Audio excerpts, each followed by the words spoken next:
চলুন একটা পিএম কিষাণ অ্যাপ্লাই করে দেখা যাক। 2019 সালের আগের যে সমস্ত রেকর্ডগুলো ছিল যাদের, তারা কিন্তু খুব অনায়াসে কিন্তু অ্যাপ্লিকেশন করেছে এবং টাকা অলরেডি পাচ্ছে। কিন্তু যাদের 19 সালের পরের রেকর্ড রয়েছে তাদের কিন্তু অ্যাপ্লিকেশন হলেও সাবমিশন হচ্ছিল না, মানে অ্যাপ্রুভ হচ্ছিল না।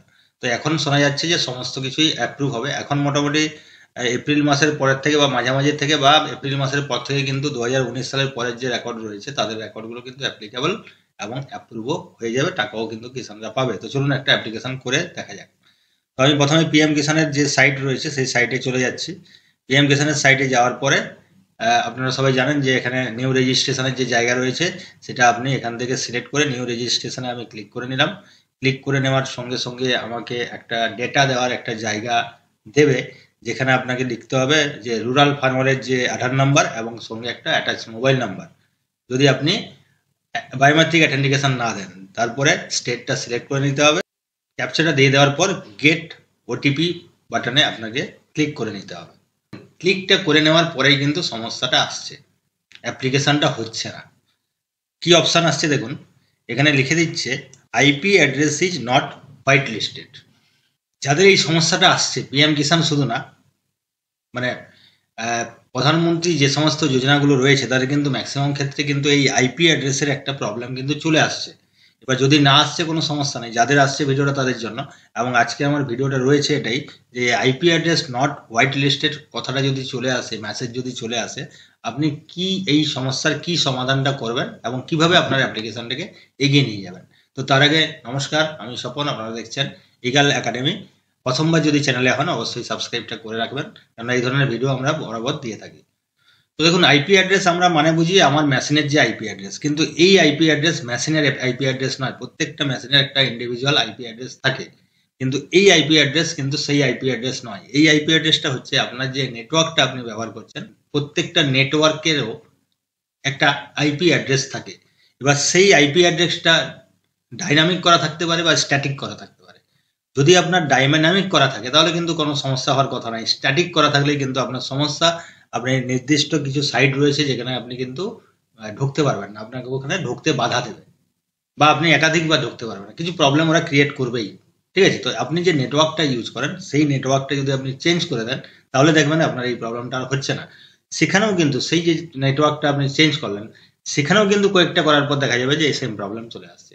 এই সাইটগুলো মেনলি আপনি যদি কমন সার্ভিস সেন্টারের থেকে করেন, সিএসসি থেকে করেন, তাহলে কিন্তু এই আইপি নট হোয়াইট লিস্টেড এই প্রবলেমটা কিন্তু কোনোভাবেই আসবে না। কেননা কমন সার্ভিস সেন্টার আইপি অ্যাড্রেসগুলো কিনে রেখে থাকে বা ওদের সাথে একটা অ্যাডজাস্টমেন্ট করা থাকে, ওখানে কিন্তু হোয়াইট লিস্টেড ব্যাপারটা আসবে না। কিন্তু আপনি যদি ডাইরেক্টলি করতে যান, এটা আমি ডাইরেক্টলি করছিলাম, ফোন নাম্বার দিয়ে করছিলাম, আঙুলের ছাপ দিয়ে নয়, ফলে এই সমস্যাটা চলে আসছে। তাহলে এখান থেকে কি বোঝা গেল? বোঝা গেল এটাই, যে আপনি যদি নর্মালি ডাইরেক্টলি কোনো একটা ওয়েবসাইট থেকে কিছু একটা করতে যান, অ্যাপ্লিকেশন করতে যান, মেনলি প্রধানমন্ত্রী যে যোজনাগুলো রয়েছে সেখানে দেখা যাচ্ছে একটা দুটোর বেশি বা তিনটা, এর বেশি কিন্তু আপনাকে ডাইরেক্টলি করতে দিচ্ছে না, ওদের আইপি অ্যাড্রেস হোয়াইট লিস্টেড চলে আসছে। ঠিক আছে, এবার আপনি যদি কমন সার্ভিস সেন্টার থেকে করেন, ওদের কিন্তু পারমিশন নেওয়া আছে, ওদের কোনো সমস্যা হবে না, আইপি অ্যাড্রেসের হোয়াইট লিস্টেড মেসেজ আসবে না। এবার সবার ক্ষেত্রে তো কমন সার্ভিস সেন্টারে যাওয়া সম্ভব নয়, এত পরিমাণে কমন সার্ভিস সেন্টার সিএসসি নেইও।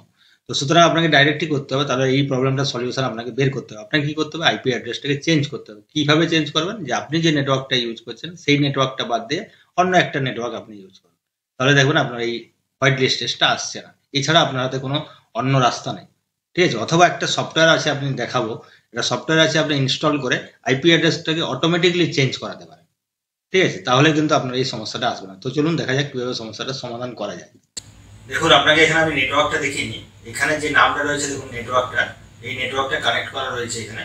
এবার আমি এই কানেক্ট নেটওয়ার্কের মাধ্যমে আমি এবার গুগল সার্চের মাধ্যমে আমি দেখাবো যে আমার এই আইপি অ্যাড্রেসটা কি আছে। এখানে লিখতে হবে কি মাই আইপি অ্যাড্রেস। আপনি এন্টার প্রেস করুন। এন্টার প্রেস করার সময় সঙ্গে সঙ্গে যে সাইটটা আসবে প্রথম লিঙ্ক, সেটা খুলে ফেলুন। দেখুন, এই আইপি অ্যাড্রেস কিন্তু আমার কম্পিউটারের আইপি অ্যাড্রেস নয়, এটা কিন্তু হচ্ছে আমার যে নেটওয়ার্কটা আমি ইউজ করেছি সেই নেটওয়ার্কের আইপি অ্যাড্রেস। এবং আপনি যখনই এই নেটওয়ার্ক চেঞ্জ করে অন্য নেটওয়ার্কের কানেক্ট করে হয়ে যাবেন, তখন কিন্তু আপনার আইপি অ্যাড্রেসটা চেঞ্জ হয়ে যাবে। এখন এখানে আইপি অ্যাড্রেস রয়েছে 238, লাস্টে মনে রাখুন 238, এটা হচ্ছে আইপি অ্যাড্রেস। এবার আমি নেটওয়ার্কটা চেঞ্জ করব। দেখুন, এবার আমি নেটওয়ার্কটা চেঞ্জ করছি। এখানে আমার একটা যে মোবাইল নেটওয়ার্ক রয়েছে সেই মোবাইল নেটওয়ার্কটাকে ওয়াইফাই দিয়ে আমি কানেক্ট করছি এবং দেখুন রিয়েলমি C2 নাম এসছে। এই নেটওয়ার্কটা কানেক্ট করার পরে, কানেক্ট আগে করে নিচ্ছি, কানেক্ট করার পরে এবার আমি যে আইপি অ্যাড্রেস আবার ক্লিক করে নিচ্ছি। ক্লিক করে নেওয়ার পর কি আইপি অ্যাড্রেস আসছে দেখুন, এখানে কিন্তু যেটা এসছে আগের আইপি অ্যাড্রেস কিন্তু এটা ছিল না, আগে ছিল 238, এখন কিন্তু আইপি অ্যাড্রেস কমপ্লিটলি চেঞ্জ হয়ে গেছে। তার মানে আপনি যদি নেটওয়ার্কটা চেঞ্জ করে নিতে পারেন তাহলে কিন্তু আপনার আইপি অ্যাড্রেস চেঞ্জ হয়ে যাবে। পরিষ্কার? কিন্তু আপনি এইভাবে কতবার নেটওয়ার্ক চেঞ্জ করতে থাকবেন, তাই আপনাকে এমন একটা সফটওয়্যার ইউজ করতে হবে যে সফটওয়্যারটা দিয়ে আপনার অটোমেটিক আইপি অ্যাড্রেসগুলো চেঞ্জ হতে থাকবে। ঠিক আছে, তো দেখা যাক কোন সেই সফটওয়্যার।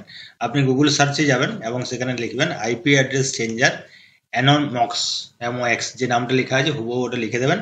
লিখে দেওয়ার পরে আপনাকে দেখতে হবে যে পছন্দ মতো সফটওয়্যার কোনটা হচ্ছে। দেখুন একদম শেষের দিকে রয়েছে সফটওয়্যারটা, এই সফটওয়্যারটাকে আপনাকে ইনস্টল করে নিতে হবে আপনার মেশিনে। এবার এখানে আপনি ক্লিক করে নিলাম, ক্লিক করে নেওয়ার সঙ্গে সঙ্গে সফটওয়্যারটা ওপেন হয়ে গেছে এবং এখানে দেখুন ডাউনলোড ফর ক্রোম, এটা আপনাকে ক্লিক করে নিতে হবে। ক্লিক করে নেওয়ার সঙ্গে সঙ্গে আপনার ওটা ডাউনলোড হয়ে যাবে। ডাউনলোড হয়ে যাওয়ার পরে এখানে দেখুন অপশান চলে আসবে অ্যাড টু ক্রোম, এই অ্যাড টু ক্রোম বাটনে আপনাকে ক্লিক করে নিতে হবে। ক্লিক করে নেওয়ার সঙ্গে সঙ্গে পরের যেটা স্টেপ আসবে সেটা হচ্ছে যে আপনার ক্রোমের সাথে এটা তো অ্যাড হবে, এখানে এক্সটেনশনটা আপনাকে ইয়েস করে নিতে হবে, অ্যাড এক্সটেনশন। তারপরে যেটা হচ্ছে আপনার ক্রোমের সাথে এক্সটেনশনটা আপনার অ্যাড হতে শুরু করেছে। এরপরে ক্রোমে আপনি যখন অ্যাড করেছেন সেটাকে অন করার ব্যাপারটা চাইবে যে আপনি এটা অন করে দিন। এবার এখানে ক্লিক করার সঙ্গে সঙ্গে এটা কিন্তু আপনার গুগল ক্রোমের সাথে এটা কিন্তু অন হয়ে যাবে, মানে আপনার এক্সটেনশনটা অ্যাড হয়ে গেল। এখানে আপনি কন্টিনিউ বাটনে ক্লিক করে নেবেন। ক্লিক করে নেওয়ার পরে দেখুন এখানে যতগুলো আমার ওয়েবসাইট খোলা ছিল সবগুলোই কিন্তু মুভ করতে শুরু করেছে। যেহেতু আমি এই ওয়েবসাইট এই ব্রাউজারেই আমি কিন্তু একটা PM কিষানের অ্যাপ্লিকেশনটা করে নিয়েছিলাম এবং হোয়াইট লিস্টেড অপশানটা এসেছিল, সেটাও কিন্তু রিফ্রেশ হওয়া শুরু করে দিয়েছে। দেখুন এখানে ঘোরা শুরু করে দিয়েছে। সাবমিট হলেও একই মেসেজ কিন্তু চলে এসেছে, দেখুন IP address is not white listed. তার মানে একই মেসেজ আসছে, মানে আমার কাজ হচ্ছে না। কাজ কিন্তু হচ্ছে না নয়, কারণ এটা এখনো অ্যাক্টিভেট হয়নি গুগল ক্রোমের সাথে, এখনো এক্সটেনশনটা এখনো কিন্তু মুভিং, এখনো সাকসেসফুলি হয়নি, তাই এটা আসছে। আমি এই সাইডেই দেখাবো, এইখানেই দেখাবো যে এরপরে কিন্তু এই হোয়াইট লিস্টেডটা আসছে না। এবার আমি ওকে বাটনে ক্লিক করে বেরিয়ে গেলাম। এবার আমি আবার একবার ক্যাপচাটা রয়েছে, ক্যাপচাটা লিখে দেওয়ার পর দেখুন আমি গেট ওটিপি বক্সে ক্লিক করে দিচ্ছি। এবার গেট ওটিপি বক্সে ক্লিক করে দেওয়ার সঙ্গে সঙ্গে এবার কিন্তু আর হোয়াইট লিস্টেড মেসেজটা এলো না। এখানে আমি লিখে দিচ্ছি ইওর রেজিস্ট্রেশন উইথ আধার নম্বর, একটা নাম্বার দিয়েছে, is under process, the same has been application applied through CSC। বলছে যে অলরেডি এই নাম্বারে কিন্তু আপনার অ্যাপ্লিকেশনটা করা আছে, তার মানে পরের স্টেপে এলো, অ্যাপ্লিকেশনটা করা আছে বলে এই মেসেজটা এলো। যদি না থাকতো তাহলে পুরো ফর্মটা চলে আসতো। তার মানে আমরা যে প্রসেসটা দেখালাম ওটা সাকসেসফুলি কিন্তু কাজ করছে। তার মানে আপনার যখন হোয়াইট লিস্টেড আসবে আইপি অ্যাড্রেস তখন কিন্তু আপনি নেটওয়ার্কটা চেঞ্জ করতে পারেন, অন্য নেটওয়ার্ক ইউজ করতে পারেন, অথবা আপনি এই সফটওয়্যার ইনস্টল করে আপনার আইপি অ্যাড্রেসটাকে আপনি চেঞ্জ করাতে পারেন। তো এই হচ্ছে সিস্টেম, খুব সিম্পল সিস্টেম। আপনার যদি এই প্রবলেমটা আসে আপনি অবশ্যই এটা করে নিন এবং আপনার প্রবলেম সলভ হয়ে যাবে, নো ডাউট। ঠিক আছে, তো ভালো থাকুন, সুস্থ থাকুন, দেখা হচ্ছে পরের ভিডিওতে।